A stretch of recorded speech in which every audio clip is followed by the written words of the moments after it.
Henry Girk was born in Nietzsche, North Dakota on 6 November 1922 to immigrant parents who had first immigrated to Canada from Ukraine and then to the U.S. from Winnipeg, Manitoba in July 1912. The fifth of 8 children, he was baptized in the Lutheran Church.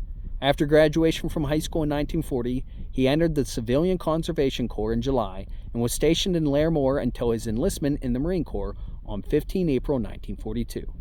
Private Girk went through recruit training at the Marine Corps Recruit Depot San Diego, then went into the 2nd Separate Pack Howitzer Battalion of the 22nd Marine Regiment and was in Charlie Battery only 1 month before shipping overseas on the SS Lurline on 30 July 1942. He landed on British Samoa 1 month later. Within 2 weeks, the 3rd Battalion 22nd Marines, with Private Girk's battery attached, went to the Wallis Islands to relieve the 3rd Battalion 7th Marines, which left to rejoin the 1st Marine Division, then engage in the grueling fight for Guadalcanal. In September, Private Girk was transferred to Dog Company, 3rd Raider Battalion. After 4 months at Wallis, the Raiders left for Pongo Pongo, American Samoa, stayed there about 3 weeks, then moved south to Espiritu Santo, landing there in January 1943. The following month, the Raiders went over to Guadalcanal for a few days en route to the Russell Islands. Pavuvu Island in the Russells was occupied without opposition by Private Girk's battalion from 21 February to 18 March 1943. The battalion returned to Espiritu Santo in March. On 1 August 1943, Girk was promoted to Private First Class.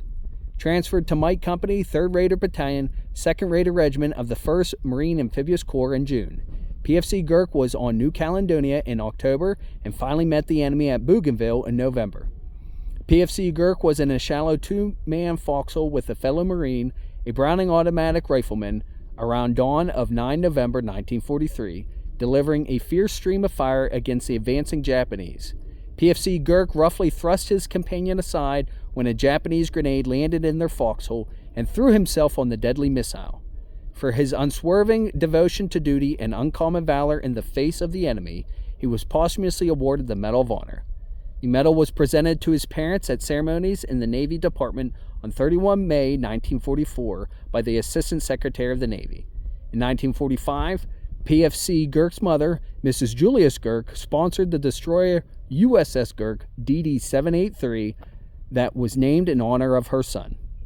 The body of PFC Girk was originally buried at Bougainville, later moved to New Georgia and then to New Guinea, and was finally returned for burial in Nietzsche Union Cemetery. His citation reads as follows: "The President of the United States takes pleasure in presenting the Medal of Honor posthumously to Private First Class Henry Girk, United States Marine Corps, for service as set forth in the following citation. For extraordinary heroism and courage above and beyond the call of duty while serving with the 3rd Marine Raider Battalion during action against the enemy Japanese forces in the Solomon Islands area on November 9, 1943.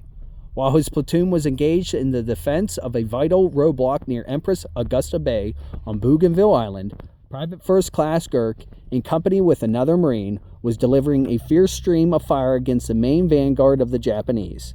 Concluding from the increasing ferocity of grenade barrages that the enemy was determined to annihilate their shallow 2-man forecastle, he resorted to a bold and desperate measure for holding out despite the torrential haul of shells. When a Japanese grenade dropped squarely into the forecastle, Private First Class Girk, mindful that his companion manned an automatic weapon of superior firepower and therefore could provide more effective resistance, thrust him roughly aside and flushing his own body over the missile to smother the explosion. With unswerving devotion to duty and superb valor, Private First Class Girk sacrificed himself in order that his comrade might live to carry on the fight. He gallantly gave his life in the service of his country. Signed, Franklin D. Roosevelt. As always, stay salty devils, Semper Fi, and carry on.